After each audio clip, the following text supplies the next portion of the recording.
دوسرا یہ میڈم کہ 20 تاریخ کی پھر کہا جائے اس حوالے سے آپ کیا انتظامات کر رہے ہیں کہ پورے پنجاب یا ملک میں امن و امان برقرار رہے؟ اور تیسرا یہ کہ جو کورونا کا آپ نے کہا کہ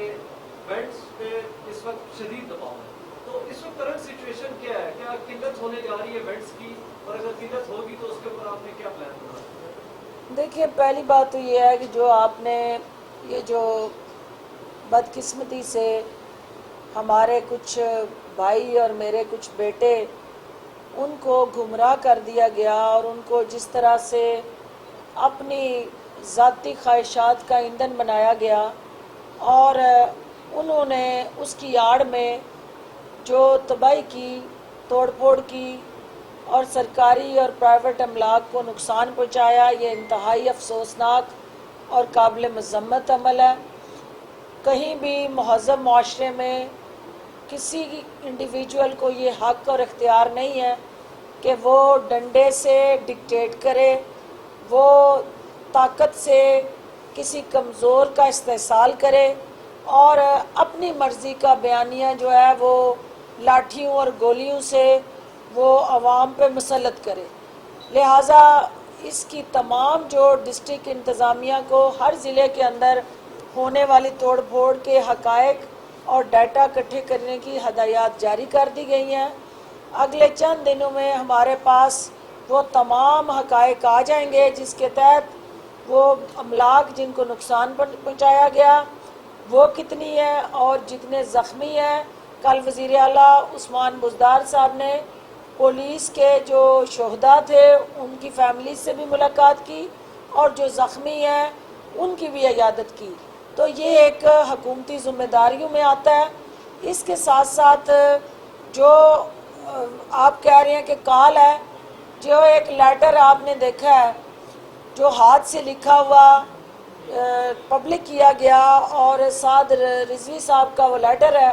جس میں وہ اپنے ساتھیوں سے اپیل کر رہے ہیں کہ بھئی کسی قسم کے ایسے عمل سے وہ باز رہیں اور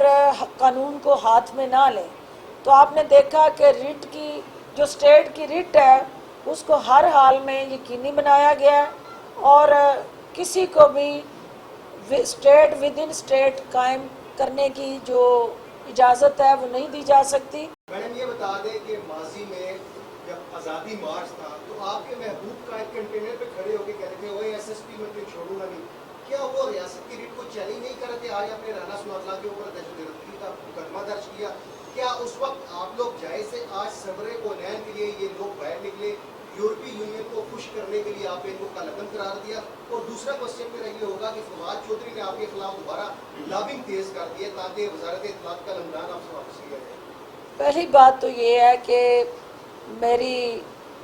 حرمت رسول صلی اللہ علیہ وآلہ وسلم پہ جان بھی قربان اور مجھ سمیت جو بھی عاشق رسول ہے صلی اللہ علیہ وآلہ وسلم وہ تصور بھی نہیں کر سکتا،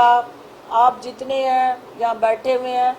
جو لا الہ الا اللہ محمد رسول اللہ صلی اللہ علیہ وآلہ وسلم پہ یقین رکھتے ہیں، ان میں سے کوئی بھی ایسا نہیں ہے کہ اس کی آپ ڈویژن کر سکیں کہ یہ سچا عاشق رسول ہے اور یہ نقلی عاشق رسول ہے۔ ہر کوئی جو ہے وہ دنیا اور آخرت میں اپنی نجات کا ذریعہ جو ہے وہ نبی آخر الزمان حضرت محمد صلی اللہ علیہ وآلہ وسلم کو مانتے ہیں، لہٰذا اس پہ تو کوئی دوسری بحث ہی نہیں ہے۔ جو آپ نے بات کی ہے، آپ نے اسٹریٹ اوے الزام لگا دیا کہ یورپین یونین کے کہنے پہ پہلے تو آپ ثبوت لائیں نا اس بات کا، آپ کو یہ کس نے حق دیا کہ آپ کسی ایسے عمل میں آپ یورپین یونین کی بات کریں؟ آپ جیسے ذمہ دار صحافیوں سے اس قسم کا بیانیہ، انتہا پسند بیانیہ جو ہے اس کی توقع نہیں کی جا سکتی، کیونکہ آپ نے قوم کو لیڈ کرنا ہے، آپ نے قوم، یو آر اوپینین میکرز۔ آپ اگر بغیر سوچے سمجھے حکومت پہ اس طرح کے الزامات لگائیں گے تو اس کا مطلب ہے کہ آپ اپنی پیشہ ورانہ ذمہ داریوں سے آگاہ ہی نہیں ہیں۔ دوسری بات جو ہے آپ نے فواد چودھری صاحب کے حوالے سے کہی، فواد چودھری میرا بھائی ہے، فواد چودھری ہوں، میں ہوں یا وزیر اعظم عمران خان کی ٹیم کا کوئی بھی فرد ہو، ہم سارے عمران خان کی ٹیم ہیں۔ عمران خان صاحب نے فیصلہ کرنا ہے کہ کس کو کہاں کھلانا ہے اور اس سے کیا کام لینا ہے۔ انشاءاللہ وزیر اعظم کی قیادت میں ہم ایک ٹیم بن کے کھیلیں گے اور وزیر اعظم کے نظریے کو مضبوط بنائیں گے،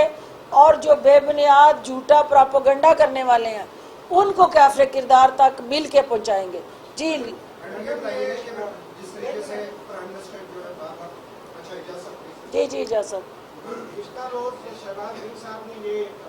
ٹویٹ کیا تھا 7 فروری کا لیٹر. تنظیمیں جو قرار دے دی جاتی ہیں ان کی پبلسٹی پر بین ہوتا ہے، لیگلی آپ لوگ اسے کل قرار دے چکے ہیں،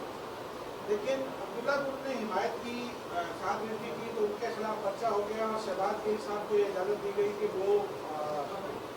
7 فروری کا بیان جو ہے وہ جاری کرتے رہیں. ایک تو یہ 2 عملی کیوں ہیں. دوسرا مجھے یہ پوچھنا ہے کہ یہ جو پابندی لگ رہی ہے تحریک کے رسائل پر، اس میں ان کے جو منتخب اراکین ہیں سندھ اسمبلی کے جو ہیں ان کے حوالے سے کیا فیصلہ ہوگا، ان کا اسٹیٹس کیا ہوگا، کیا ان کو ڈیسیڈ کیا جائے گا. اور تیسرا یہ کہ الیکشن کمیشن میں جب یہ طے ہے اور فائدہ کیس میں یہ کہہ دیا گیا ہے کہ وہ فورن فنڈنگ دیتے ہیں، تو پھر وہ جو فورن فنڈنگ والا لا ہے اس کو کیوں استعمال نہیں کیا جاتا؟ دیکھیں آپ اجازت، بڑا امپورٹنٹ سوال ہے آپ کا. ایک تھا کہ حکومتی ترجیحات اور پلان آف ایکشن، ایک ہے اس کے ساتھ جڑا ایک لیگل رسپانس. آپ نے جو حکومتی کرنے کے کام تھے وہ سارے آپ نے خود گنوا دیے ہیں. جو آگے سپریم کورٹ اور لیگل فریم آف ورک میں ہمیں کچھ اس کو فردر الیبریٹ کرنا ہے، خاص طور پہ ان ممبران کے حوالے سے جو اس وقت سندھ اسمبلی کا حصہ ہے، اس پہ انٹیریئر منسٹری اور لا منسٹری ایک لائے عمل سامنے لے کے آ رہی ہے. چونکہ یہ حکومت پنجاب کا ڈومین نہیں ہے تو میں اس میں جواب دینے کی پوزیشن میں نہیں ہوں. میں توقع کرتی ہوں کہ انٹیریئر منسٹری جلد از جلد لا منسٹری کے ساتھ مل بیٹھ کے اس کے جو قانونی لیکوناز ہیں وہ میڈیا سے ضرور شیئر کریں. جو آپ کا لاسٹ اس کے اندر آپ نے کہا کہ اس کا جواب جو لیٹر تھا اس کی تشہیر جو ہے اگر سوشل میڈیا میں سرکاری سرپرستی میں ہو تو وہ بھی نامناسب ہے. لیکن ایک آپ نے طریقہ کار، کوئی شخص اگر جیل میں بیٹھ کے یا کسی تھانے کی تحویل میں بیٹھ کے کوئی چیز جو ہے وہ لیٹر دیتا ہے اور اس سے اگر آپ کی وہ لگی آگ جو ہے وہ بجھتی ہے اور عوام جو ہے ان کو سکون کا سانس آتا ہے، تو وہ ایک گڈ ول میں عوامی ریلیف اور فلاح بہبود میں وہ انیشیٹو جو ہے